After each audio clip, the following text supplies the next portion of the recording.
The small, quiet town of Blenheim, New Zealand, is about to become the center of a possible international conspiracy. The year is 1968. This is the biggest robbery in New Zealand's history. The Blenheim Post Savings Bank is robbed of the modern equivalent of nearly $1 million. The audacity of this crime leads many to believe that this was done by a high-level organization of international criminals. And with no clues and no credible leads, investigators from all over New Zealand are stumped. But when the truth finally comes out, an entire police force is stunned at how the biggest crime of the century in New Zealand actually unfolded.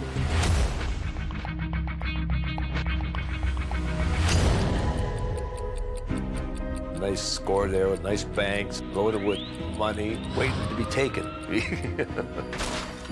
Clean, boom, gone, as if they vanished into thin air. A diabolical bank heist that has investigators scrambling. I'm not sure if I'm going to get the evidence needed to get this to fruition. Everybody else made it home okay? And everything's one little piece away, right? Has authorities baffled. And when it comes to heists, it's all about the money.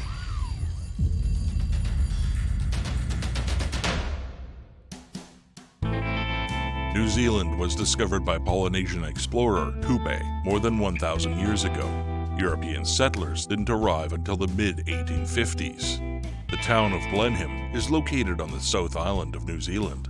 Originally called the Beaver due to the frequent flooding, its name was changed in 1859. Farming and agriculture fueled a short-lived population growth after World War II, alongside other industries like sawmills, a brewery, a fertilizer factory. Then came an economic slowdown with high unemployment. This downtrend lasted for decades. However, today the region is a beautiful tourist area that is known for its robust wine industry and vineyards. But in the late 60s, things weren't so bright. One constant in Blenheim since 1867, and at the center of town, is the Post Office Savings Bank. Well, the Post Office Savings Bank was the people's bank, okay? So by that I mean the government gave it advantages over other banks, including foreign banks, because all the money, even though it may be in small amounts, was collated and put into a government department called the State Advances. And the State Advances was where you getting your first ever house could go and actually get a mortgage from the government at more attractive interest rate. And that was still in at the time of the 60s. On April 16th, 1968, one day after the Easter long weekend, the bank's custodian arrives for work and notices something strange. The back door to the compound is open and the lock is missing. The custodian is so focused on the missing lock that he completely misses the hole cut into the strong room vault door. This door leads to the room outside what is known as the strong room, separated by a double-plated steel door. The custodian finally sees the big hole cut out in the door. Police get a call that a hole has been cut into the savings bank strongroom door over the weekend. This sets off an immediate storm of activity, and officers are dispatched to the scene. Blenheim's two-man criminal investigation branch is called into action. It has existed since the police force was formed in 1886. Its officers handle the more serious offenses. The strong room in the savings bank in Blenheim is basically a safe room, surrounded in concrete walls, with a solid two-plated iron door, and it holds much of the commercial cash going through town. That room was fairly low, that strong room. I can't tell you what it was used for earlier. I'd like to be able to say, oh, they might have sat the prisoners there waiting for the dock. I don't think so. The vault was built 90 years prior, but had been broken into before. In the 1930s, the door had to be opened with a blowtorch after a key jammed. It's also Easter long weekend, meaning there's more cash than usual in the bank's holdings. This includes Social Security funds meant to be paid out at the post office that week. And being a long weekend, With nothing open, New Zealand's dead, especially in those days, okay? Nothing was allowed open. And that is how, I think, for what would probably be the night or the weekend of the year where there was more money than any other time of the year. The bank was open till 8 p.m. on Friday due to all the long weekend shopping in town. There is a lot of money in the strong room. When police arrive, they make note that a crowbar was used on the back door to enter the building. Investigators are going to carefully observe and make notes of the entire crime scene. No detail is too small in this or any other case. The door to the strong room would be an age old. To modern welding equipment, even in the 60s, it would be like a hot knife going through butter. Investigators are also puzzled as to why an alarm wire on the door that was motion and heat sensitive never alerted police. There had been a previous break-in this facility, so the police had put a sensor in the vault along with a heat-sensitive mechanism. However, the heat-sensitive mechanisms are sometimes faulty, and obviously this one did not work. This would have given the criminals in the area something to talk about where this vault was possibly able to be accessed and hit. Regardless of how common the knowledge was that this was easy to get in, it was still a lot of hard work to cut through this. When the strong room door is finally opened, the police and bank staff are stunned by what they see. They discover that the wood and steel lockers have been broken into, so the cash contents of $24,000 have been taken from the New Zealand Post Office. But that's not all that's missing. There was a leather, metal-clasped Gladstone bag inside the vault that belonged to the Social Security Department. Inside, there was more than $26,000. The money was stored there because that's where Social Security payments were made. The fact that it was Easter long weekend meant there was more money than usual in the vault. This is a perfect storm when police and staff realize all the money has been taken. In today's figures, it would be close to $1 million, making it the largest heist in New Zealand's history. Despite the dusting on the outside of the door, no fingerprints are found. Investigators then place their hope that prints now found on the glass from the broken window will lead to a break in the case. Initially frustrated by the lack of evidence left behind, there's a potential clue when people report seeing a suspicious vehicle. A pale blue 1957 Holden station wagon was seen parked on Monday afternoon. The witnesses claimed to police that it had engineering tools in the back. Detectives inquiring into the theft from the Blenheim Post Office Savings Bank at the Easter weekend of $50,971 are anxious to speak to the occupants of a station wagon, which was seen in the post office yard on Monday. With few concrete clues at the savings bank and a mysterious station wagon yet to be found, the police interview bank employees. Investigators then start checking the alibis of all known criminals in New Zealand that were in town and might have been capable of pulling off this heist. Verifying the information from questioning and interviews would be undertaken. Reports of similar incidents with possible suspects would be explored. Unfortunately, the interviews do not point to any current employee as being a suspect. Additionally, no known and capable criminals were in or near Blenheim at the time of the crime. Fingerprints were of no help.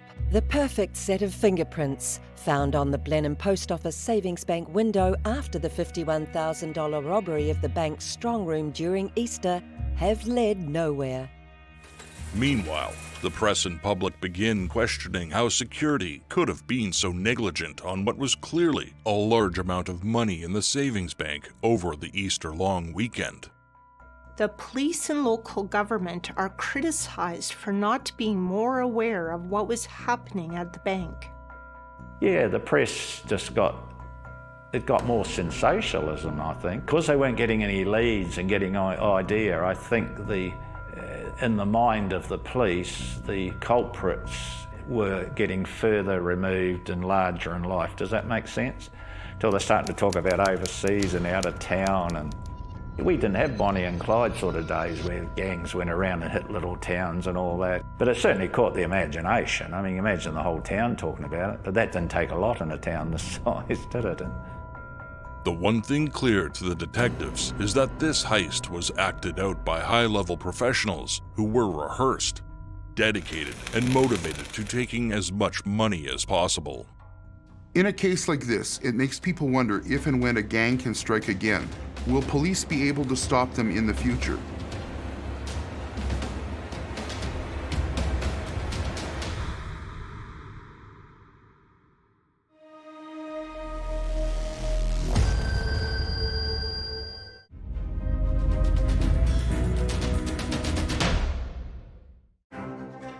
The biggest heist in New Zealand history takes place over the Easter long weekend in 1968 in the town of Blenheim.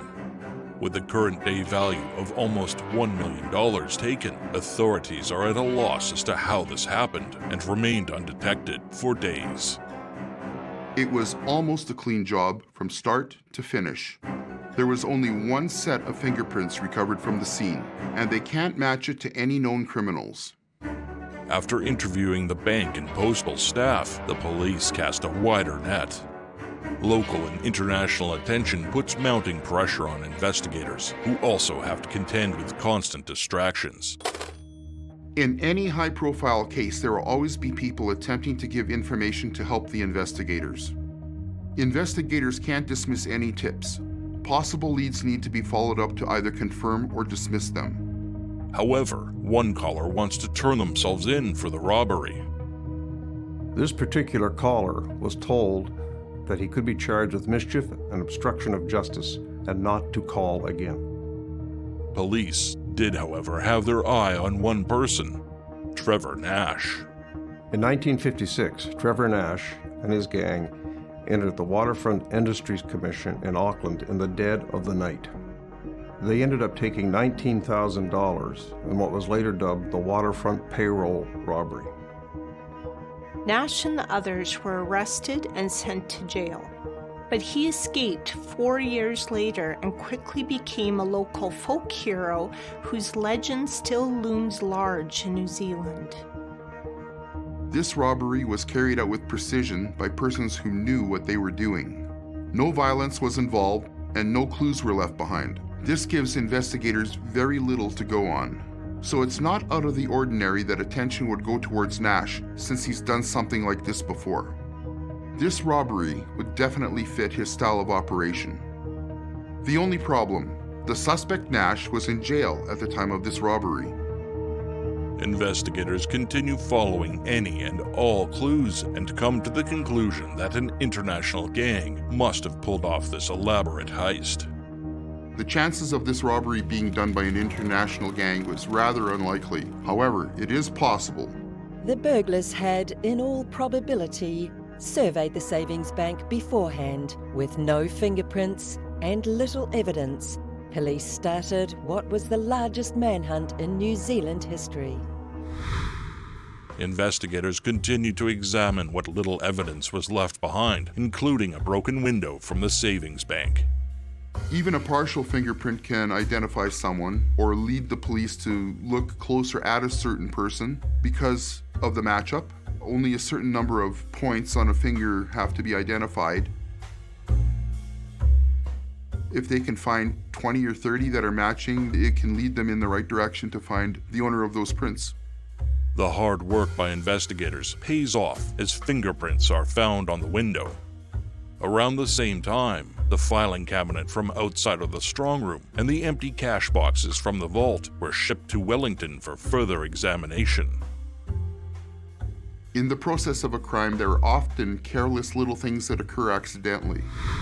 A filing cabinet could have been touched by a person who didn't belong there.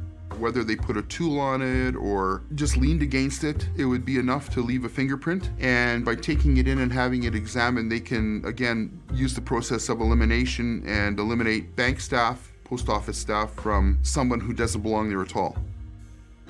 It's very possible that they were pushing it out of the way to give themselves room to work, so everything that's out of place needs to be examined. Fingerprints can be left anywhere. Despite the promise of finding the fingerprint on the broken window and the potential evidence on the cash boxes and filing cabinet, investigators come up empty.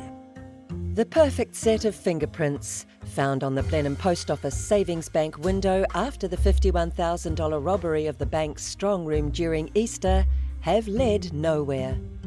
Regardless of that news, there are still other leads to investigate. However, this doesn't stop a wide variety of other people from calling in tips or even confessing. All types of people call in with false confessions or wild tips. Often it's people just looking for attention, but investigators still have to rule the tips out. Investigators received tips about the location of the Holden station wagon in the area. Yesterday, the police were checking on reports about a car being seen near Mahaki Pawa on the Picton-Havelock Highway. It was also reported to have been seen at Picton. The car was crudely painted with a cowshed broom, one witness described it. This suggested to the police that the station wagon could be a stolen one, roughly disguised. It could again have been repainted for that matter. The lack of any movement or suspects is concerning to members of the Marlborough Chamber of Commerce, who demand answers about the safety of their money and investments. It's fascinating that the business community comes together like this and demands accountability in the theft. One member accused the post office, from which the money was stolen in a raid on the savings bank, of apparently being exceedingly lax in its security arrangements. Business owners can't be faulted for being concerned or demanding answers. It turns out that there was a crime prevention officer that had addressed the business in Blenheim twice in the past year. It's hard to say if the message got through. Throughout it all, the Blenheim police inspector is adamant that they will find the persons responsible and they will not be bragging about it. The inspector's only public observation on the burglary was, there is a man or a group of people who have set a record for New Zealand that they won't be able to skite about. But there's one person in New Zealand who's telling the police something they might not want to hear. I rang them up, told them I'd done it, and the police told me after about 3 hours they were going to book me for hindering a police investigation.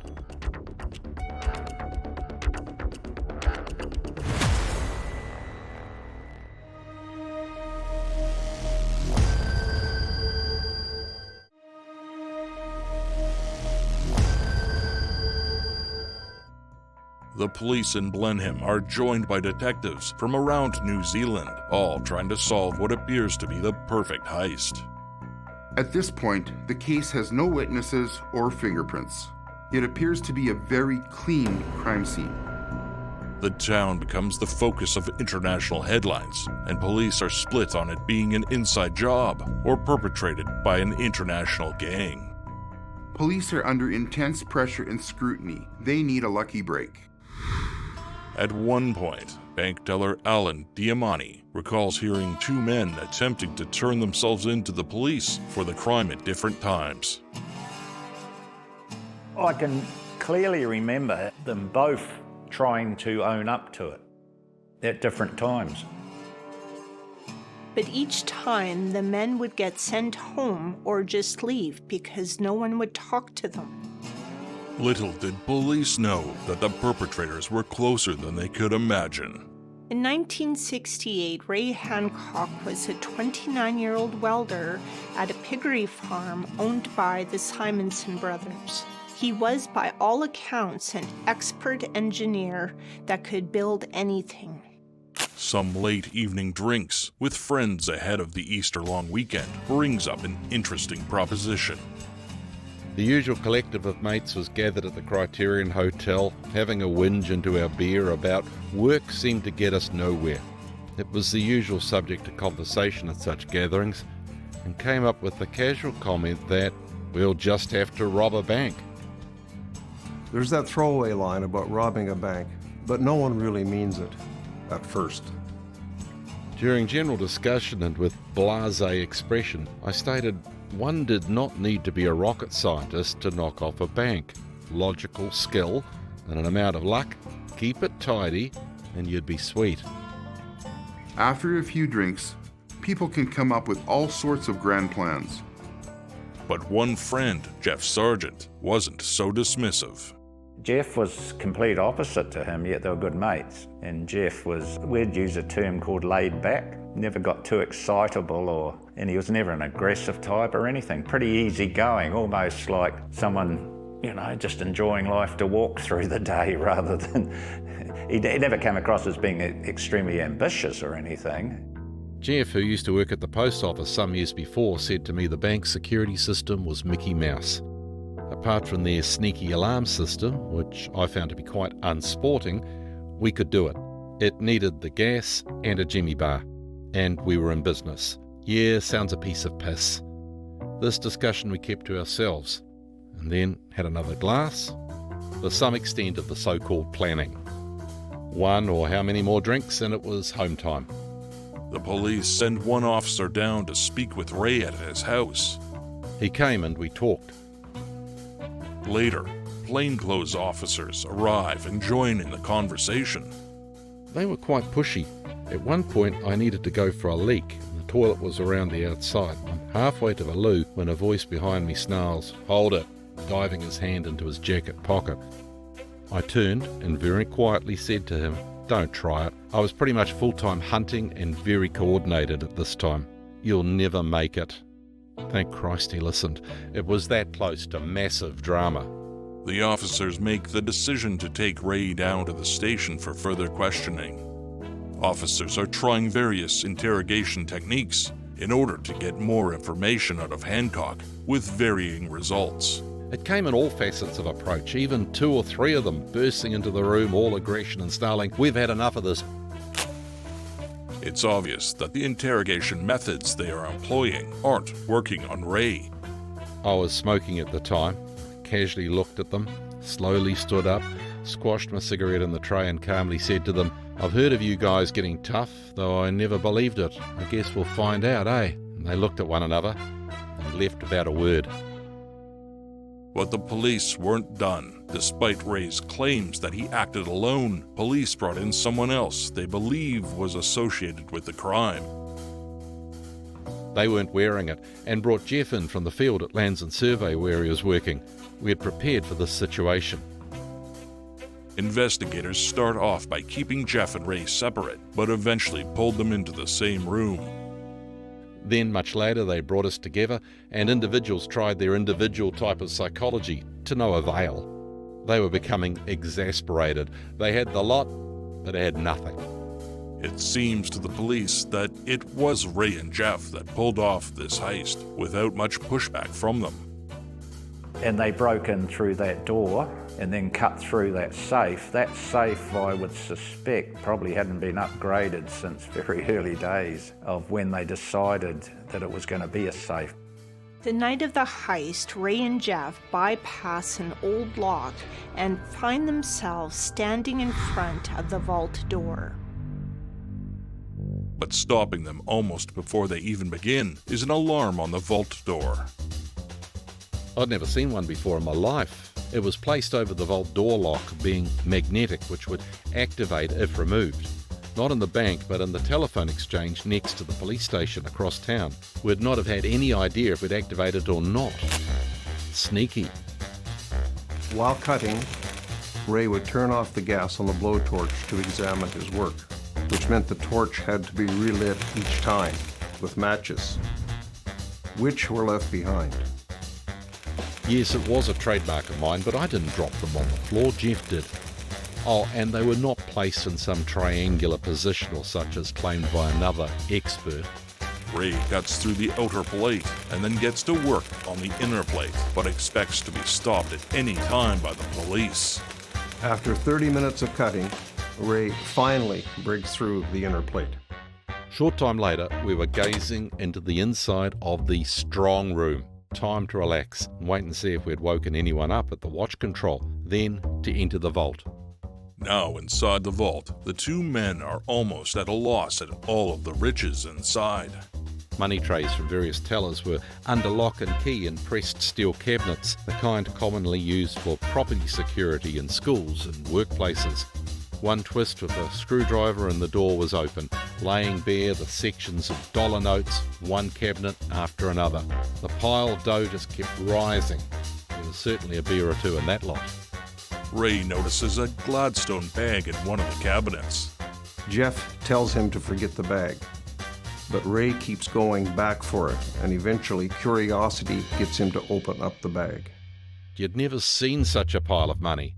Then Ray drags Jeff over to the Gladstone bag. I was having the time of my life. Take just a little peek. He was finally silent, even dumbfounded, speechless. It turned out to be the social welfare payout for the following Tuesday. Not supposed to be kept at the post office, but we appreciated their support. After all, we were both on the bones of our ass. There was $30,000 in the bag, way more than either man expected. Police have the confession, but what they don't have is leverage in getting the money back, so they try bargaining with Ray and Jeff, but that proves to be difficult. It can be very frustrating to deal with suspects that won't cooperate. You almost have them, but they're just not giving you everything. At that point, it's on you to figure out how to get the information you need. Now, it seems that everyone is in agreement that these two did it. Still, investigators aren't sure how they did it or where the money is. It's rare that you would try bargaining with a suspect. When that becomes your only option, you have to balance what you're giving up with what you're getting. You don't want it to seem that you're rewarding their bad behavior, but sometimes you have to give a little to get a little. We were not prepared to tell them where the money was, then spend Christ knows how long in the pen and come out with nothing. Frustrated, investigators make Ray and Jeff an offer, which Ray later recalled later in his life as a cut of the proceeds, say $1,000. We laughed. The amount of the cut finally reached $4,000 and a reduced charge, and eventually we agreed to this. But before they can look for money, the two local men, whom nobody would have thought to accuse previously, are formally charged. If you put them side by side, Jeff would give you the impression that he was more of a gentleman, more educated, more of a white-collar worker, whereas Ray was your traditional tradesman, probably a little rougher in approach, heart of gold to people that he was close to, who would do anything for you. Despite their reputations, Ray Hancock and Jeff Sargent admit they stole from the savings bank. They are then charged for breaking and entering a building with intent to commit a crime. The next step: find the money.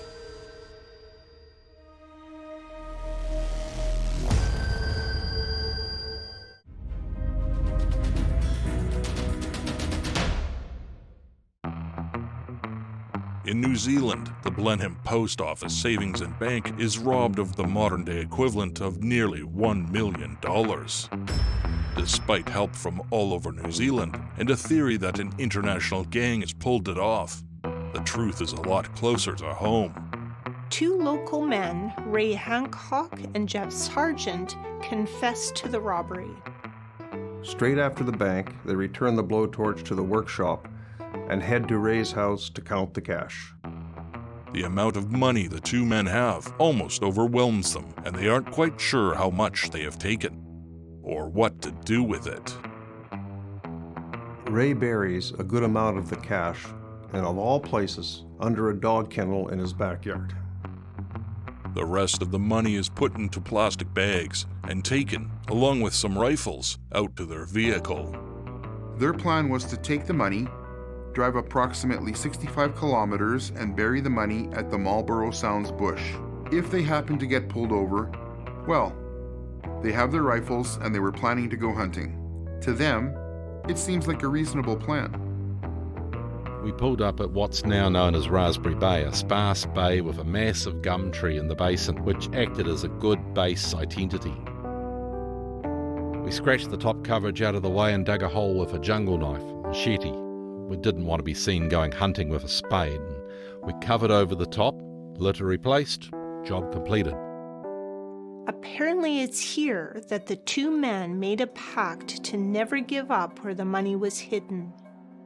After a long night at the bank and now digging to hide the money, the two men decide to take a nap before returning home. Normally, you'd want to get the hell out of there after you hid the money and escape. These two decided to have a nap and sleep beside the money.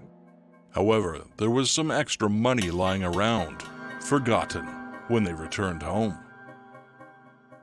Arriving home, there was a problem of a wad of around $650 that would not fit in the bag, so what to do? I'd been down the Mahau fishing with a group of guys and had a third of a sugar sack of mussels. Mussels were not my thing in those days, so I dug holes in the garden and buried them in the plots. One plot I dug was right beside the concrete pad of the dog pens. I dug down and then over and then upwards under the pad, placed the $650 pack and filled the hole back out to the side of the mussel trench. With the money hidden and no police looking for them, all the two men had to do was wait them out. But one of them didn't do that. So this Ray Hancock gets bored and takes some of the money he buried in his backyard. He then pays his bills at the same post office he robbed days before. I took them into the post office to pay off my phone bill, which was overdrawn. While I was there, I asked how the investigation was going, and the man said the hole in the bank door was the sweetest thing they'd ever seen, and that they'd even got an expert in from Australia. But Ray wasn't as clever as he thought. He worked at a piggery for three brothers, Lloyd, Ross, and Bobby. This is why accurate reporting of crimes is so important. It was the description of the crime scene in the newspaper that tipped his employers off. It was the way he welded stuff, the way he dropped his matches, but we didn't confront him. We weren't sure, and you've always got to give people the benefit of the doubt. The police had come down to check the gas plant out, which they were doing all over Marlborough County.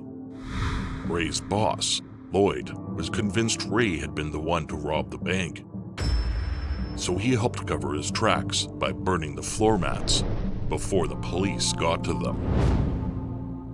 On April 19th, Ray Hancock went to burn the car floor mats of his small truck, in case he had walked dust and dirt from the crime scene into his car. So when Ray shows up on April 19th to burn the floor mats out of his car, he finds out that the police have already been there and the floor mats are gone. When I got down there, the police had already been in, and I thought, oh, Jesus. And I said to Lloyd, the police down there, did they take those floor mats? Lloyd admits that he burned the floor mats before the police arrived. Ray then confesses to Lloyd that he was responsible for the robbery. He collapsed on the ground. He couldn't handle it. It appears that Ray didn't want to get his friend caught, so the next day he started trying to turn himself in. With Ray and Jeff both charged, they tell detectives they'll lead them to the money in the morning.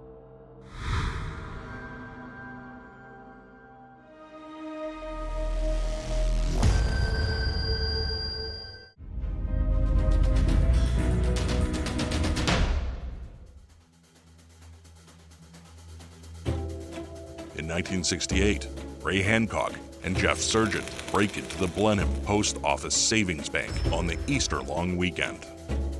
After confessing to the robbery, the men lead police to where the money was hidden.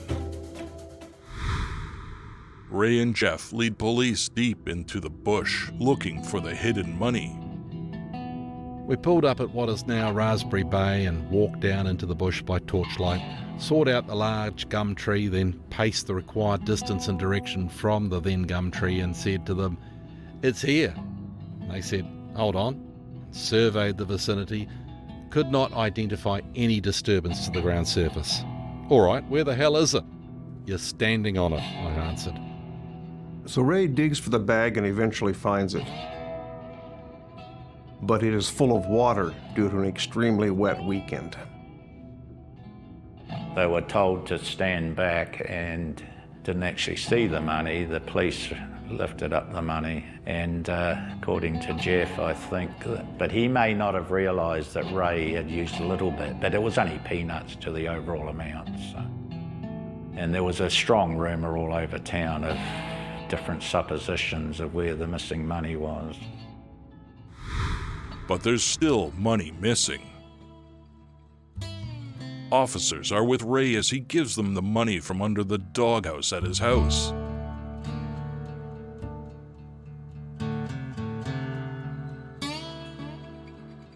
Back at the police station, the wet money recovered was separated and placed in a drying room. This is all evidence. It's important that investigators get an accurate count of all the money that was taken. They just can't assume that it's all there. The loot recovered from the country's biggest robbery, the $51,000 Blenheim Post Office Savings Bank burglary on Easter Sunday, will be counted again today. It was counted on Saturday, and the total then was more than $4,000 short. The police put out a call to the public in case they have any leads on the outstanding $4,000. Police also search Ray's workplace and considering emptying a grain silo, with the belief he stashed more money in the grain itself. I think the town, except for a few exceptions, I think in time, 6 months maybe, or even 3 months or more, you're starting to get the town feeling a Robin Hood syndrome, if that makes sense.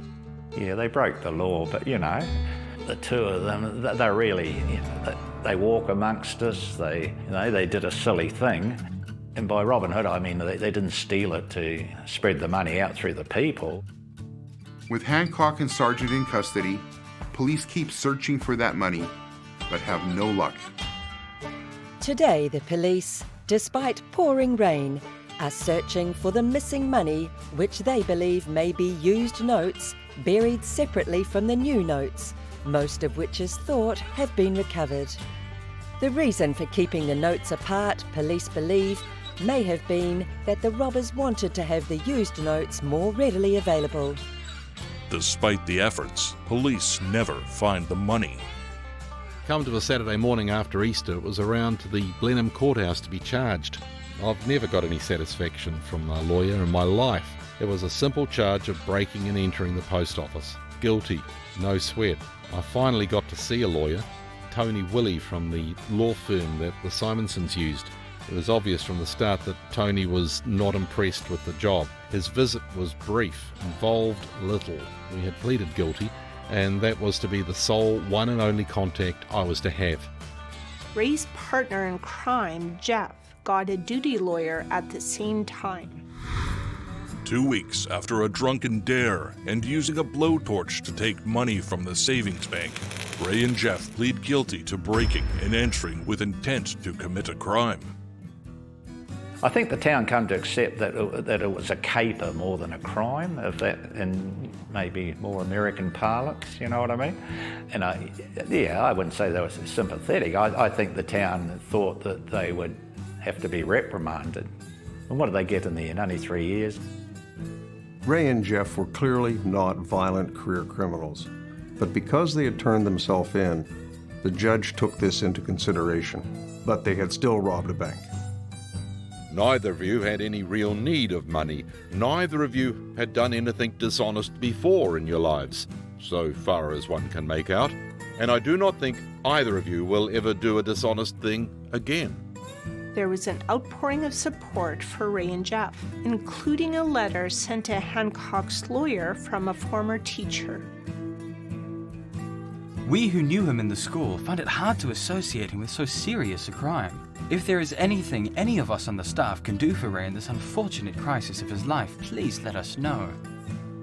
Despite the support, each man is given 3 years in prison.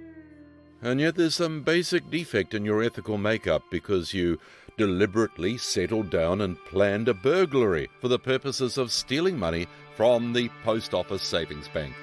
Judge Wilson declares that this does not require a lengthy sentence, but some time is required to deter others.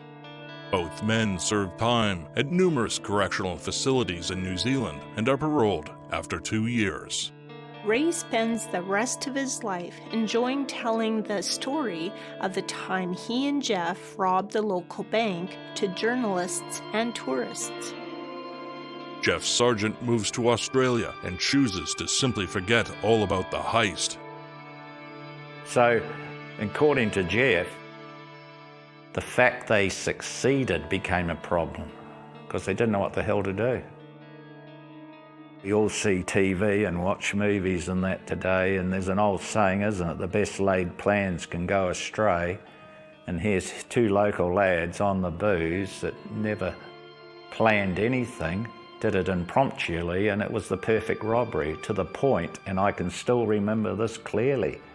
And I think it may be even in print in some of the local papers, if you've seen it, has got to a stage where the local police thought it could have even been from international gang. It was that well done, you know.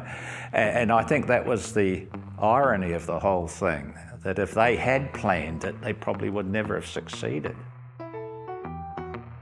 Yet this came together. I think it's just an unusual group of events that just happened. And the most surprising thing was your long weekend, the extra money, and the fact that there was no one around to see the welding flashing.